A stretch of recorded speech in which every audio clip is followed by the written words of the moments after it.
আসসালামু আলাইকুম। আহ, আজকে আমি একটা সত্য ঘটনা শেয়ার করি সবার সাথে। এটা আমার গ্রামের বাড়ি এবং এই রাস্তাটা হচ্ছে আমাদের মসজিদে যাওয়ার রাস্তা এবং মেইন রাস্তা বলা যায়। এটার সাথেই এই রাস্তাটা দিয়ে হচ্ছে আমাদের গ্রামের বাড়ি যাওয়া লাগে, গ্রামের বাড়িতে পৌঁছানো যায়। এবং এই গ্রামের বাড়িতে পৌঁছানোর আগে এখানে বড় দুটো তেঁতুল গাছ আছে। এই যে দুটো তেঁতুল গাছ আমি একটা হাত দিয়ে দেখিয়ে দিই, দুটো তেঁতুল গাছ।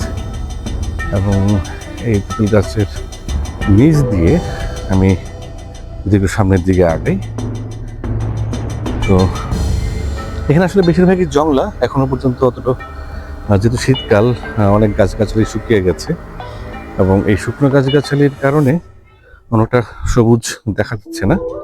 আর এখন অনেকটা ডেভেলপ হয়েছে, মানে এখানটায় আগে খুব ঝোপঝাড় ছিল, এখন একটা গোশালা হয়েছে এখানে।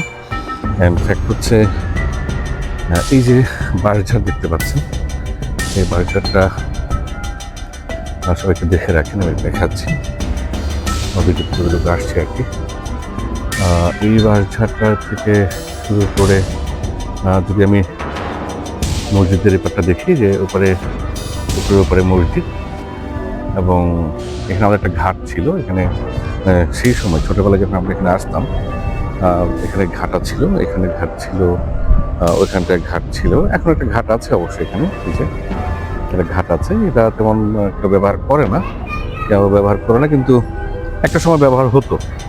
হ্যাঁ, একটা সময় মানুষের আনাগোনা ছিল। এখন কর্মব্যস্ততার কারণে অনেকেই গ্রামের বাড়ি ছেড়ে দিয়েছেন, গ্রামের বাড়ি ছেড়ে দিয়ে শহরের দিকে শহরমুখী হয়েছে।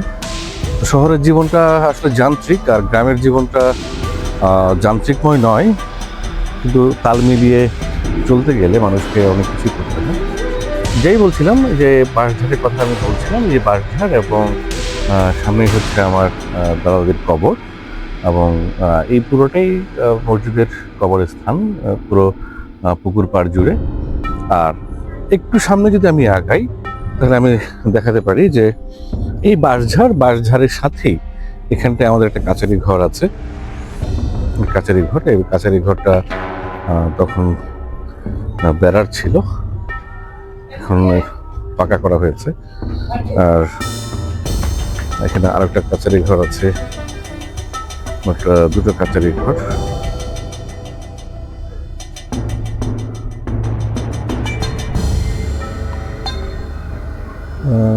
বাড়িটাকে আমি ভালো করে দেখাই।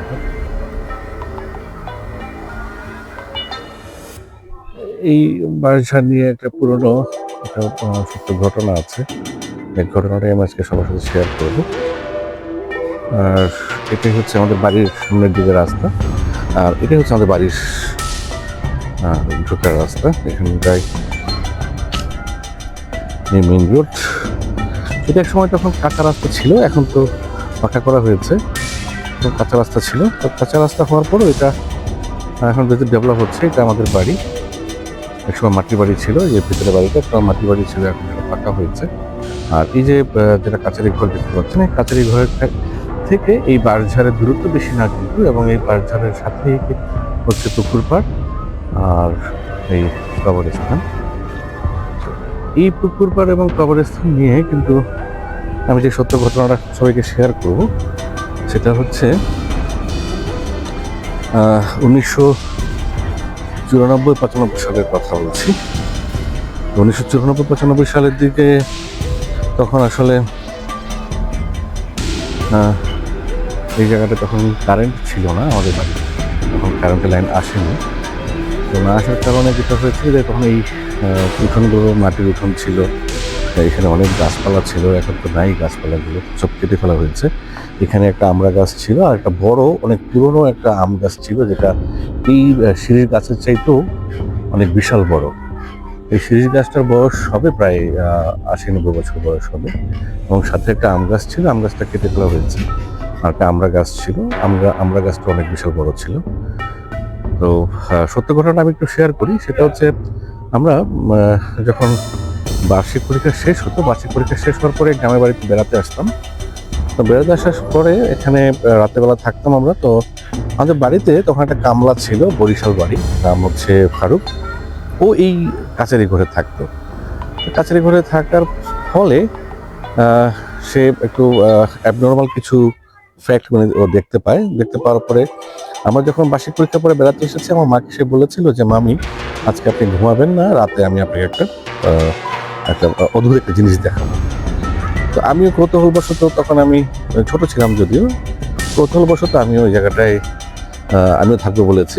আমার মা, আমি এবং কামলা আর আমার 2-3 জন কাজিন এরা বলেছিল যে পূর্ণিমার রাতে ঘুমাবেন না।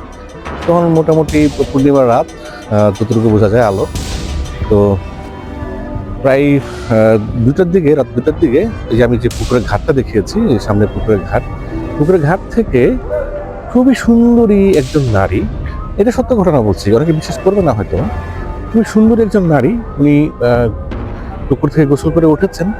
গোসল করে ওঠার পরে এই যে বাঁশঝাড়টা, এই যে বাঁশঝাড়ের নিচে উনি দাঁড়িয়ে চুল শুকাতে দিয়েছে। এই বাঁশঝাড়ের উপর দিয়ে চুল শুকাতে দিয়ে উনি প্রায় 15-20 মিনিট চুল শুকিয়েছেন। আমরা এই কাচারি ঘরটা যখন বেড়ার ছিল, এই বেড়ার ফুটো দিয়ে আমরা দেখছিলাম।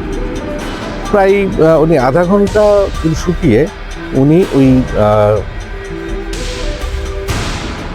ওই আধা ঘন্টা চুল শুকিয়ে উনি একটা থলে নিয়ে এইখান দিয়ে এসে, যেখান দিয়ে এসে হেঁটে, এখানে যে আমড়া গাছটা ছিল, এই আমড়া গাছটা থেকে উনি এক লাফে, যে আম গাছের কথা বলেছি সবচেয়ে উঁচু আম গাছ, এটা এই সিঁড়ির গাছের চাইতে বড় ছিল, ওখানে উঠে গেছেন।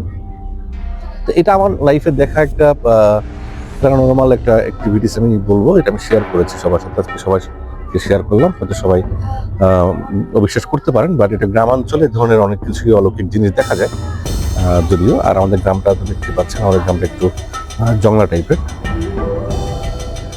যাই হোক, আমি আমার দর্শকদের এটা শেয়ার করলাম। সবাই ভালো থাকবেন।